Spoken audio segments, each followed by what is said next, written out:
Today we have a very special guest, one of our favorites.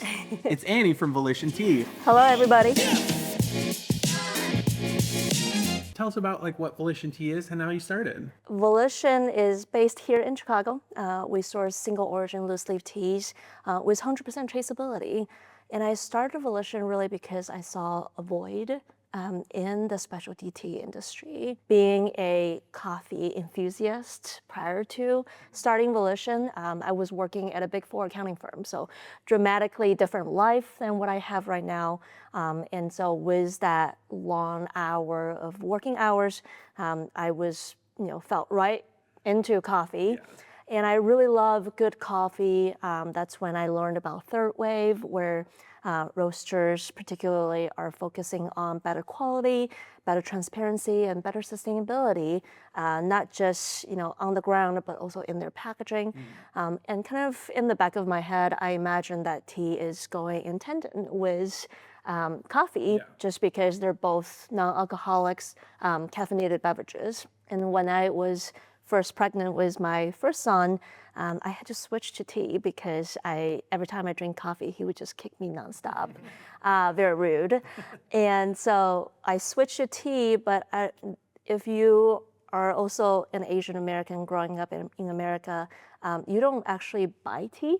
Yeah. Your family always bring, from their every trip to Asia, bring home lots of different teas. So we just have a big cabinet full of random tea bags.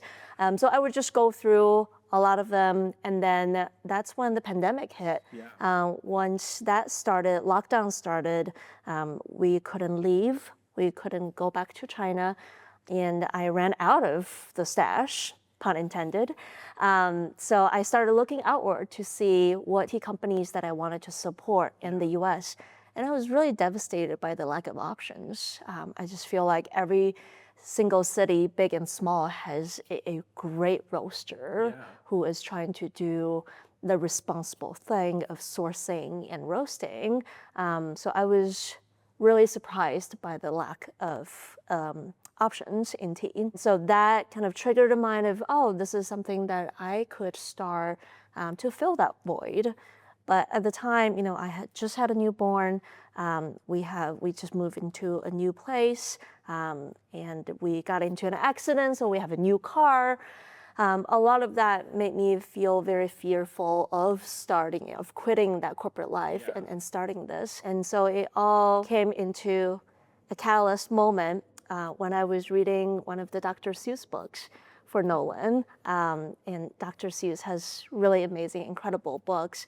One of them, one of the last pages, it says that the world is a great place to begin, but it could use some help, which is where you come in.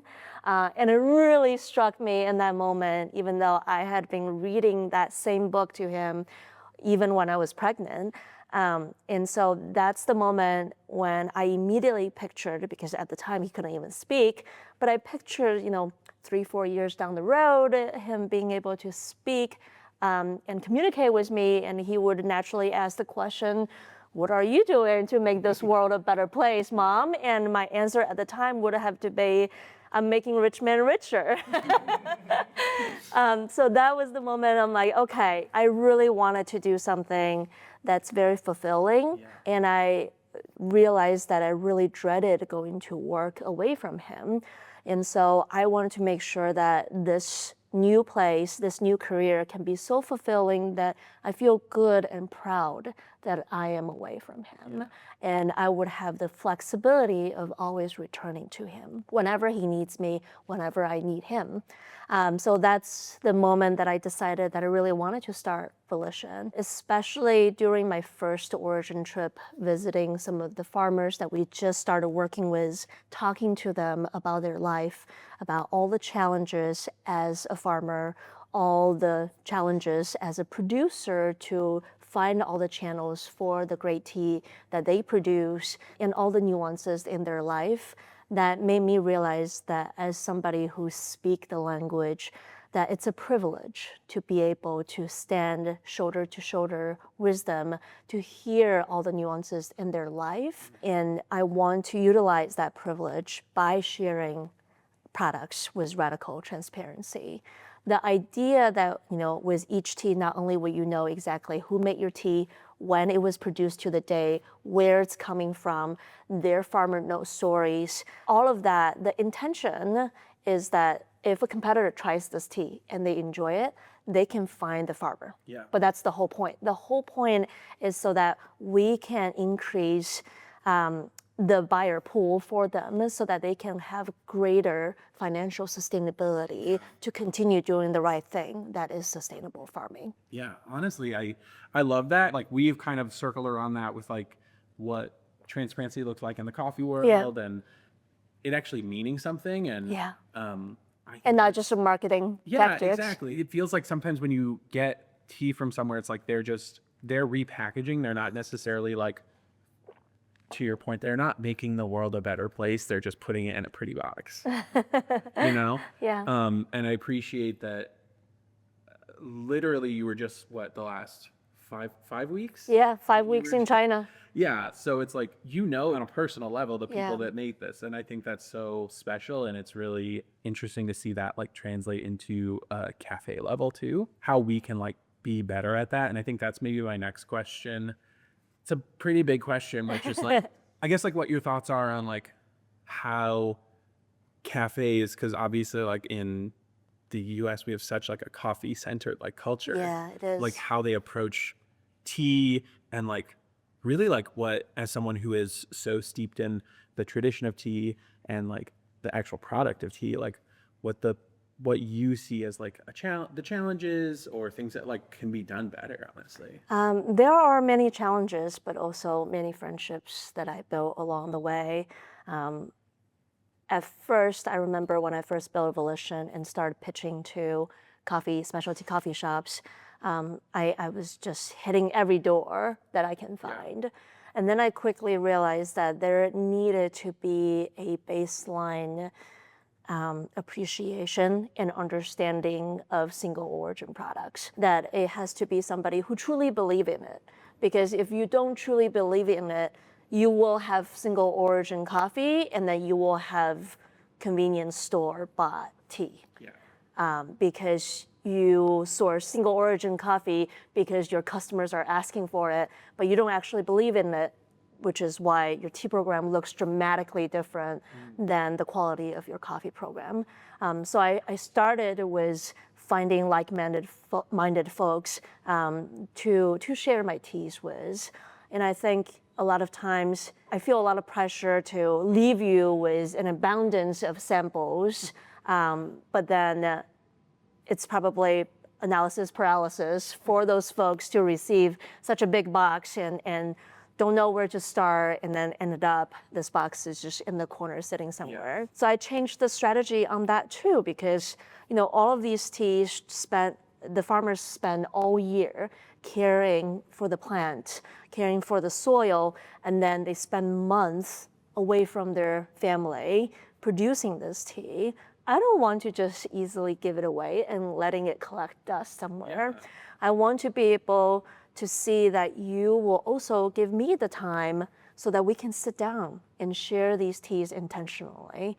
I understand that the specialty coffee world is really busy, but if you care so much about your coffee, I hope that you care so much about tea too, because they deserve all of the care and all of the love that people are able to give them, especially when you get an opportunity to hear the story of these farmers. And some of them are multi-generational, but some of them quit their corporate job to become a tea farmer, just like me. There are a lot more commonalities between a Chinese tea farmer and the common you and me here in America than people realize. And I hope that, always hope that people can give me an opportunity to sit down with me and hear those stories and actually taste the nuances within tea. Because I know that there are serious tea drinkers out there looking for places that they can have really high quality tea, but don't, because most places serve tea that they can buy in a grocery store. I often find this a chicken or egg first problem, where the cafe manager or owner would tell me that they just don't believe that there is a tea market out there. I want to help them understand that a lot of times it's because you don't have the program to really bring them in and keep them as loyal customers to your tea program. And so, we oftentimes would start with just maybe one or two and see how the market reacts, and then go from there to expand and really curate a beautiful tea program that works for the brand vision of the general store itself. I have a question for you. Yes. Follow up on that. But Yeah. I'm going to go turn this timer off really quick. Okay. Background.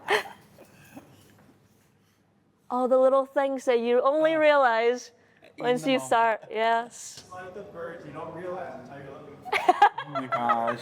You're so obsessed. Okay, so if you are a cafe manager out there, or a cafe owner, and you're looking to expand your tea program, where is kind of like the spot to start? Because I feel like there's so much information out there, but very little good information on single origin tea. So what's kind of like a good spot to educate yourself? How do you start to build sales, and how do you build a successful tea program in your cafe? Wow, that's a great question. I would say tab all of the tea companies that you can find that you believe are serving quality tea, that have better transparency, and actually sit down with them if possible to actually try their selections and hear their thought process in terms of sourcing, in terms of quality control, in terms of their farming management and partnership, and their vision for where they want their tea companies to be. Ultimately, I always say that it is the baristas. It's actually not the owner. It's the baristas who are standing behind the counter when somebody walks up and they said, I'm interested in a cup of tea. They have to be passionate in the products that you source to actually be able to translate that sales. So what that tea training would look like from this company, are they able to show up and do an in-person training? Or if it's remote, are they able to provide a virtual opportunity to really train every barista that you have so that they can form a sense of agency? Because there's a lot of tea out there. And I won't say that Volition has the best tea in the whole world, because, in China alone, there are over 160 different types of green tea. So there are green teas that out there that I haven't tried myself. So ultimately, I think it really comes down to the intention that's built within the program and within the company, and how willing they are to share that knowledge and to share the training and share the care and share the information about farmers. That's what ultimately will build a connection between that specific tea product and your barista for them to confidently and passionately sell your tea program to your patrons. Amazing, thank you for sharing. Yeah, Can totally. you elaborate a little bit more on kind of like your role as a purveyor and an importer, and what you do to get the tea to the consumer, and how you're able to share these wonderful teas that these producers are growing? How Yeah. you're able to make that connection. Totally.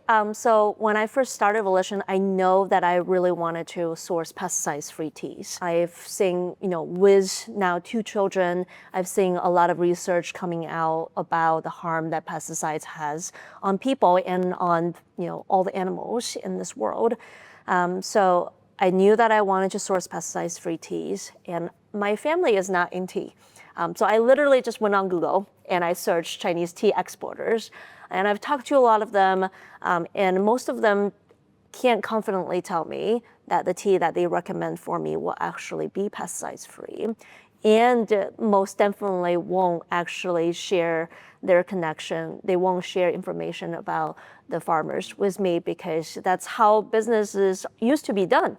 Is that information is intel is key, that it's company secret that you will never share with everybody else. Until I finally found one tea exporter, Daniel, who's a dear friend of mine and also my teacher.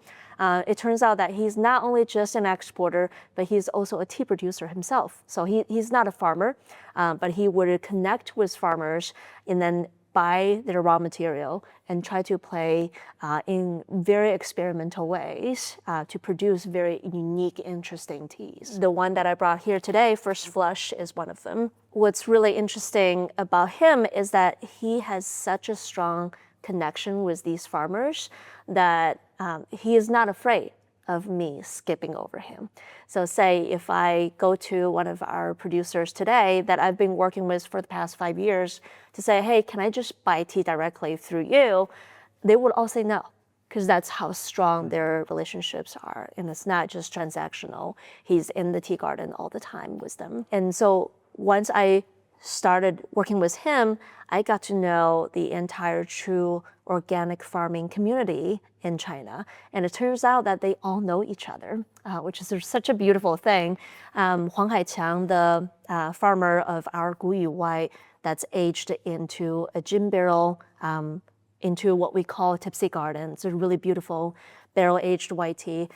He finishes his production first, and then he would do a grand tour of all of his friends who also do organic farming, because he has a chemistry major, he's very young, so he's very absorbent of all the latest knowledge and technology in true organic farming. So he would do this grand tour and teach everybody the latest technology and the latest information. So they all know each other, they're all really good friends. So once I start working with one, I kind of tapped into this whole community. And my philosophy in sourcing is really that once I know you, once I start sourcing tea from you, I want to continue sourcing tea from you. So for existing tea, we have forward contract in place to make sure that this farmer always know that we will be there at the end of every harvest for them. But also, if they have time, if they have interest in making different teas, if they wanted to support, do a commission project to try to untap the potential of this particular cultivar to make it into something that the market hasn't seen, we're there for them as well. So we have Grandpa Li Shaoling, who is my last stop on my 5-week origin trip. We just started his 5th tea on our very small collection, just because I absolutely love what he does, and I love the quality of his leaves and just his mind, him being able to, completely create something so unique, so different than anything on the market. I would love to support that rather than this unrelenting pursuit of the new and exciting outside of the cohort that we already work with. Yeah. Is that something where, because those connections are so strong between the farmers and the exporters, that like a farmer will sell like their entire crop to like one exporter? Typically no, because they do have really, really high production. Yeah. So they would typically work with multiple people, multiple buyers. I would say that most of our teas, we are oftentimes the only foreign buyer. So they mostly produce for the domestic market. China is still the largest tea drinking market in the whole world. So they most specifically cater to the domestic market. There are outliers where they have multiple outside buyers, such as the Lapsang that we're having right now. They do have several foreign buyers, but EU actually shut down Lapsang altogether. So they lost a lot of clients in that way. So they've moved to just the Northern Hemisphere with mainly the US and Canada market.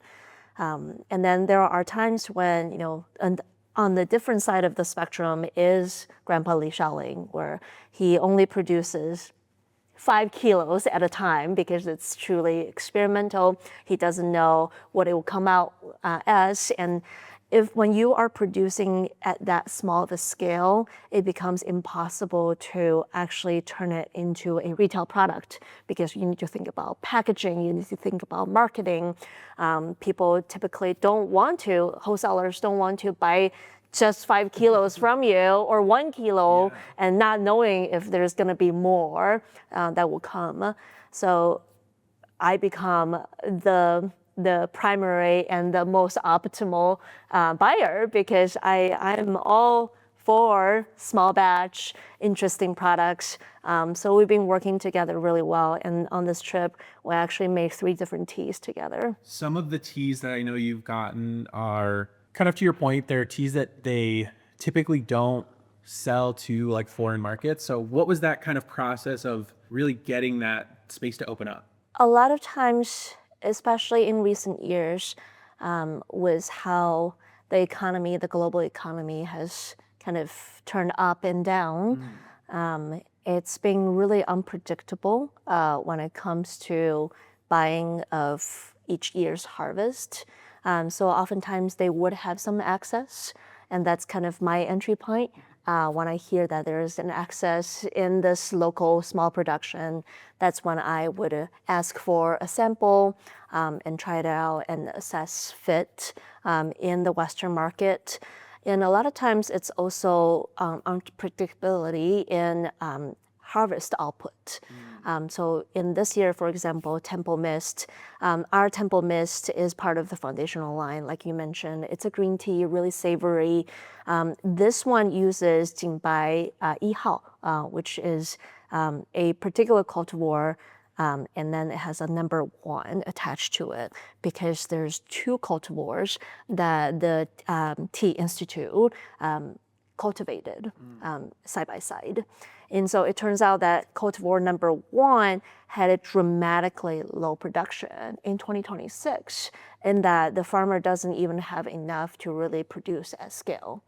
But somehow Jingbai number 2 skyrocketed in production, and then they were able to make a lot more of the same Temple Mist just using a slightly different cultivar. Yeah. And so you really need the buyer at the end to be open to that, to be flexible to that, and then also understand that it is an agricultural product. So the taste will be slightly different, that you are reliant on the weather, to the climate, on the climate, and you have to be flexible. And your individual tea drinkers and business partners, such as coffee shops, would also have to understand that. Yeah. And in China, there's a lot less flexibility. People really feel passionate about consistency, feel really passionate about exactly the entire route leading to the end product. Bigger robe is a good example. Majority of bigger robe in China are a blend of different cultivars. But typically a knowledgeable tea drinker or wholesaler would ask, what is the blend? Yeah. What are the cultivars in there? So they care a lot more about the nitty-gritties versus in the Western market, we actually have a lot more freedom in that way because every tea is new to people. So it's a new experience, and through coffee, thanks to the specialty coffee industry, people understand kind of the ebbs and flows of flavors in production in terms of high quality single origin products. I kind of want to ask a question about, I think, the current like big elephant in the room of tea drinking in the US. Let's talk about matcha. Yes, let's do it. Because obviously, like, there's matcha and then there's mocha. Would you mind just talking a little bit about, I guess, the difference? Yeah, totally. I could have called our product matcha. Yeah. But I decided that I want to call it mocha because I'm proud that it's a Chinese product. I don't want anybody to have an inkling of suspicion that I am imposturing as a Japanese matcha. Yeah. And so I don't know how much time we have, but this powdered tea format originated in China. That's actually how people initially drank tea. Much long before the loose leaf tea drinking. And that's how people are also making ancient latte arts. So they would have art competitions where they would foam up the green tea powder. And at the time, because of no shading, the foam will actually be white.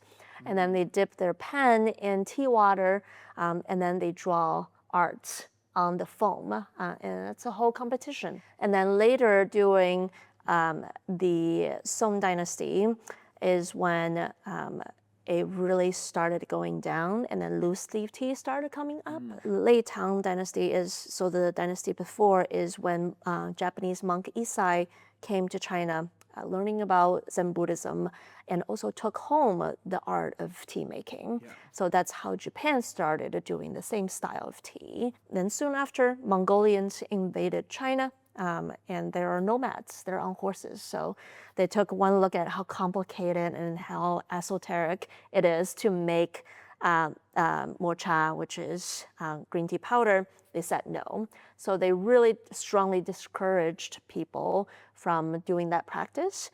And they tried to invade Japan twice and failed twice. So Japan was able to really preserve that culture, and it was in more of a modern contemporary era when Japan invented shading. So you would kind of roll out a big tarp over the tea plant to block sunlight, increase the chlorophyll within the leaves, making it more lush green, making it more umami forward. And then the destemming process to remove a lot of the stringency within the tea. I would say that even though it's rooted in China, matcha is uniquely a Japanese product. In recent years, there is just a general Renaissance movement. Once you go to China, maybe even on Instagram, you would see people dressing up in traditional garment now, and they would go to traditional schools. And so reclaiming that lost art of that powder tea making is part of that Renaissance. And so a lot of farmers started looking to see the possibility of doing that reclaim, especially for green tea producers. So for our partnering producer of Dragon Well, it's a father-son duo, Kong Zhoming and his son, and they really wanted to reclaim it. And they thought about importing cultivars from Japan to be made into matcha, or they could use a local cultivar. And they thought that if we're calling it reclaiming, then it's really important that we use a Chinese cultivar. So they used China's most iconic cultivar, Dragon Well, which has this exceptionally nutty taste, that they thought that with the increasing demand for matcha in the West, particularly in a milk form, that nuttiness should translate through, providing a more complex drink. So that's really the genesis of them wanting to do this. I understand that there's the Western conception of Chinese matcha as inferior to Japanese matcha, because there were a lot of green tea powder that's really shouldn't be matcha because it's not properly shaded, it's not properly destemmed, and sometimes it's a really rough stone mill, milling it into really coarse powder instead of really fine powder. Through the 2 trips that I had in China, I also learned something really interesting that I wrote in the newsletter too, that Japanese tea companies have been working with Chinese tea farmers to produce tencha, which is raw material for matcha, in China since the 70s. And they would import that tencha from the Zhejiang, Fujian area of China, and then mill it in Japan so that they can call it a Japanese matcha product. And it's not a hearsay, it's widely known in China. And I actually met with a Japanese tea company representative on this trip, and they're really proud of that relationship. They are not sugarcoating it at all. They're not hiding it. They're just telling me straight that, I really see this relationship very important, especially with the matcha boom in the West. There's never gonna be a scenario where Japan can produce enough to really cater to the world. And it's nice that we have this infrastructure in place since the 70s, because we've been working together for that long. Him and Yang Jie, who is the producer of Big Eye Robe, his father has been growing tencha since the 70s. And so even in this matcha boom, he has not dramatically increased his cost to the Japanese company because they've been working for so long, and he understands that the market will have that ebb and flows too. So it's really interesting to hear all of that and to see the pride in his face, whereas people still hold such strong bias and prejudice in the West, and such a reductionist view of Chinese must be bad and Japanese must be good. It's very likely that the Japanese matcha that they've had or they are having right now is still produced in China. I mean, the relationship of Japan and China is just pretty closely related over thousands of years at this point, so it makes sense that and follow suit for that. Yeah, totally. You would think that if they are in such a strong competitive roles with each other in the tea industry, that they would have a detrimental tariff in Japan for anything that's imported into Japan from China. But that's not true. There is a tariff just like most products, but it's not a detrimental tariff that you would see such as in Taiwan. When you try to import tea from China, mainland China, to Taiwan, there is a detrimental tariff. Time for a tea break. All right. And we're back. We've got some of the First Blush brewing up here. You want to give us a little intro on the tea? First Blush is done by farmer Wu Lingtao, who is the protege to farmer Chen Yongqiang, the producer of our iconic red jade red tea. People really, really love red jade, and we really loved working with farmer Chen Yongqiang. But he decided to retire, so good for him, sad for us. But he had been teaching Wu Lingtao for years on how to produce red jade. What's really interesting about red jade is that most tea producers would produce several different types of tea that kind of diversify their portfolio. But red jade is 90% of the production for this factory. So he really needs to know how to produce a good, solid red jade that's consistent to prior years. You made me nervous for a second when you said the person that made red jade was retired. I was hoping we weren't losing that. Yes. So Wu Lingtao is a great producer. He's actually very accepting to feedback. He is very interested in playing with the cultivar, playing with different temperatures of electric roasting. So First Blush is a really interesting tea that people may be able to see that it's got a very unusual pinkish hue. And that is the result of him playing with the same cultivar that made red jade. It's called white leaf dancong, known to be very aromatic. And he played with different temperature, mainly very, very high temperature, somewhere between 110 degrees to 135 degrees in Celsius to roast the tea leaves. So even though this is a spring 2025 harvest, he roasted the tea leaves in 3 different times between July to January of the next year. What that came out was this just really, really crazy, beautiful rose-hued color with some really bright lychee fruitiness in the tea. You taste the fire, but it's not overly roasty on the palate. It's a very, very delicious and unique tea. Well, let's have some. Cheers.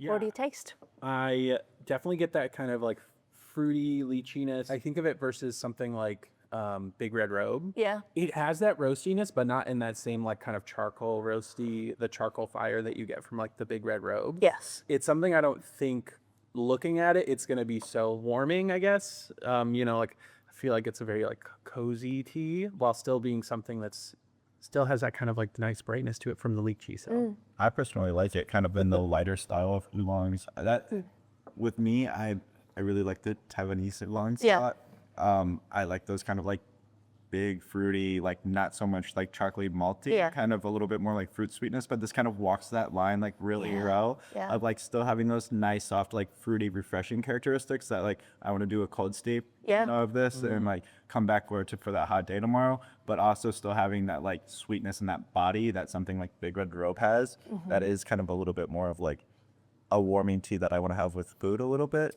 So I like how this kind of splits the difference, but the color is beautiful. He romantically called it First Blush, which I absolutely love. It's such a beautiful nod to the color, but also is very meaningful because it's the first tea that he created outside of red jade, which is more of a legacy tea that he will continue to carry on.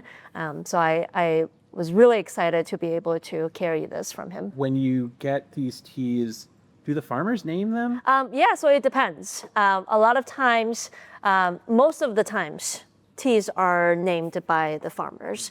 To give you a good example, we have a white tea called Right Heart.